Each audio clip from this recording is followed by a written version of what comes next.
my YouTube channel Shan Education. Friends, today's subject is Indian polity and today we are discussing about fundamental rights. Friends, इससे पहले हमने discussion किया था fundamental rights में right to equality, उसके बाद right to freedom और उसके बाद राइट अगेंस्ट एक्सप्लॉयटेशन. आज हम डिस्कस करेंगे राइट टू रिलीजन. जो भी हमने डिस्कशन किया था उस सभी वीडियो का लिंक मेरे इस वीडियो के डिस्क्रिप्शन में मिल जाएगा, वो भी आप चेक कीजिए. और साथ ही साथ जो भी आज डिस्कस करेंगे उसका भी पीडीएफ मेरे टेलीग्राम चैनल पर मिल जाएगा, वो भी चैनल आप ज्वाइन कर सकते हैं, उसका भी लिंक मेरे इस वीडियो के डिस्क्रिप्शन में मिल जाएगा. तो स्टार्ट करते हैं आज का टॉपिक फंडामेंटल राइट्स. आज हम डिस्कस करेंगे कल्चरल और एजुकेशन राइट.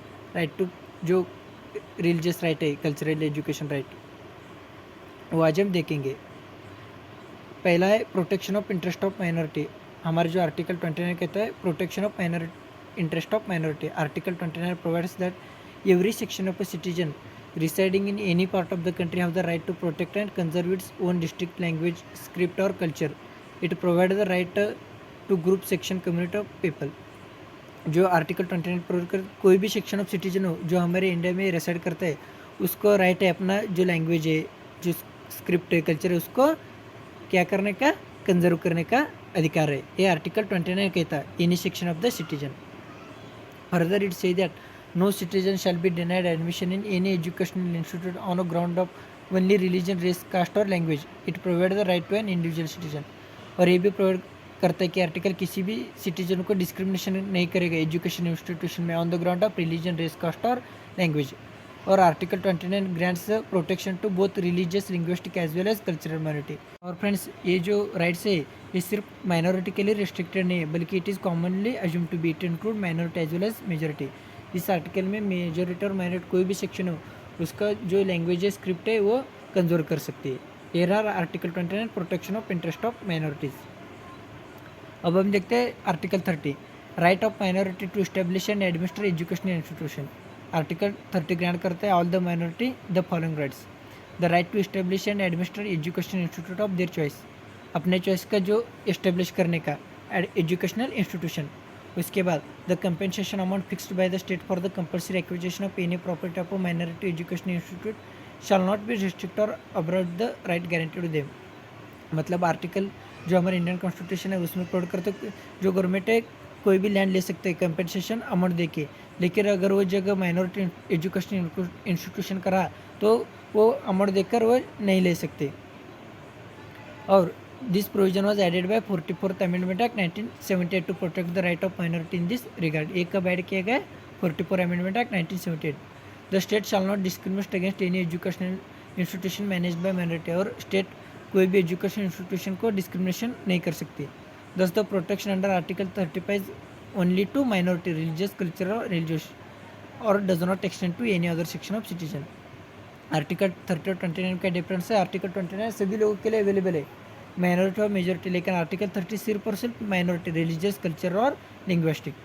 ये रहा आर्टिकल 30. अब हम देखते हैं आर्टिकल 31A.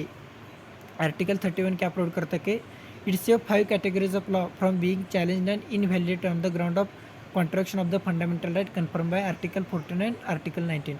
जो आर्टिकल 14 कहता है कि इक्वलिटी पीपल और इक्वल प्रोटेक्शन ऑफ लॉ, और आर्टिकल 19 क्या कहता है freedom of speech, expression, assembly, association, movement, reside, जो भी है वो आर्टिकल 9 उसको जो कॉन्ट्राडिक्टरी जो 5 लाए वो इस आर्टिकल 31 में उसको प्रोटेक्ट करते हैं. It include acquisition of state and related right by the state. पहला रहा acquisition of state and related right given by the state. Next है taking over the management of property of the state. जो state से property लेते हैं उसको management करना.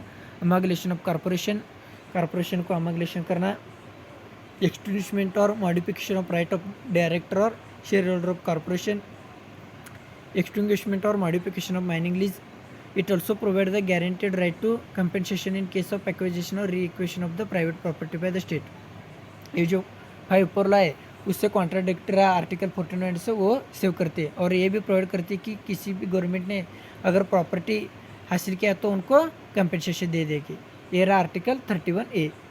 Next है आर्टिकल 31B. ये क्या प्रोटेक्ट करते हैं? It protect the acts and regulation included in 9th schedule from being challenged and invalid on the ground of contraction of any of the fundamental right.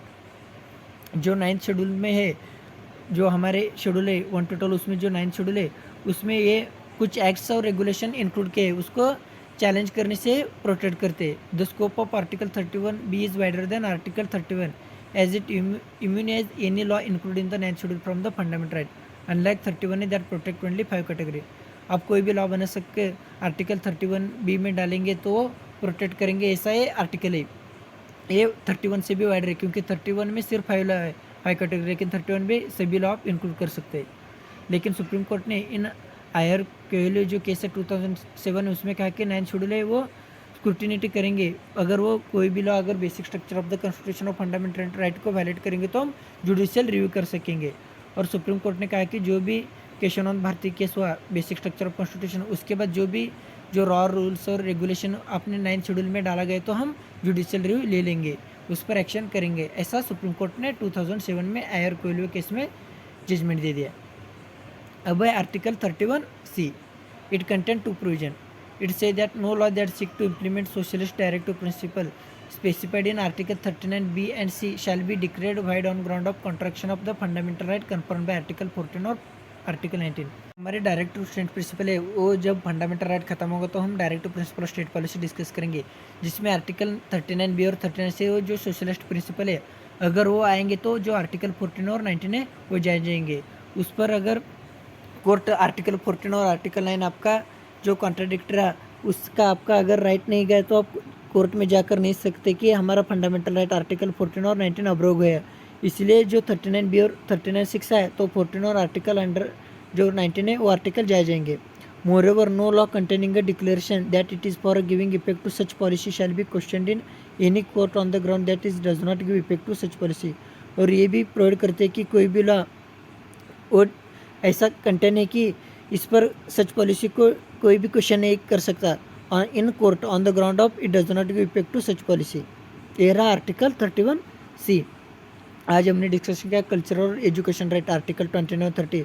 उसके बाद जो article 31 है 31A B C 31A में article 14 और 19 जो 5 उसमें जो law है उस पर एक्सेप्शनल है 14 और 19 को। उसके बाद 31B में है 9th शेड्यूल और 31C में है जो डायरेक्टर स्टेट प्रिंसिपल है 39B और C है तो आर्टिकल 14 और आर्टिकल 19 कॉन्ट्राडिक्टिव होकर वो वाइड रहेंगे और आप इससे कोर्ट में जाकर आप पूछ नहीं सकते कि आर्टिकल 14 और 19 हमारा वायलेट हो रहा है। और जो आर्टिकल 31B और C है ये एक्सेप्शन है फंडामेंटल राइट के लिए। कल के वीडियो में आज डिस्कस करेंगे हम जो रिमेनिंग फंडामेंटल राइट्स है वो। Thank you friends, please subscribe shine education.